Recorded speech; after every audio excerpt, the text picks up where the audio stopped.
மாயனை மண்ணு வடமதுரை மைந்தனை தூய பெருநீர் யமுனை துறைவனை ஆயர் குலத்தினில் தோன்றும் மணிவிளக்கை தாயை குடல் விளக்கம் செய்த தாமோதரனை தூயோமாய் வந்து நாம் தூமலர் தூவித் தொழுது வாயினால் பாடி மனத்தினால் சிந்திக்கா போய பிழையும் புகுதருவான் என்றனவும் தீயனில் தூசாகும் సెప్పేలోరెంబావాయ్.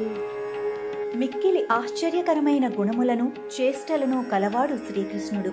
అతడు ఉత్తర మధురకు నిర్వాహకునిగా జన్మించాడు. భాగత్సబంధము ఎడతెగునట్టి మధురకు ప్రభువే. యమునా నదీ తీరమందున్న గొల్లకులమున జన్మించి ఆ గొల్లకులాన్ని ప్రకాశింపజేసినవాడు. గొల్లకుల మాణిక్య దీపము.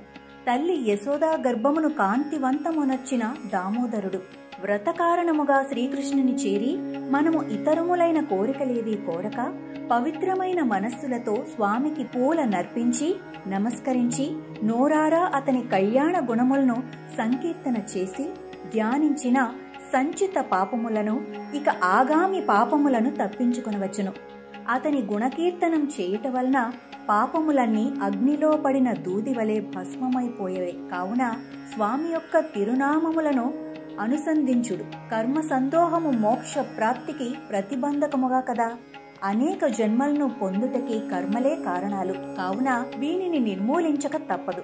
అది ఎట్లనినా భగవద్ధ్యానము, భగవత్ సేవ, భగవత్ సంకీర్తనములే కర్మను పోగొట్టుకొనుటకు సులభతర మార్గములని గోదాదేవి సూచించుచున్నది.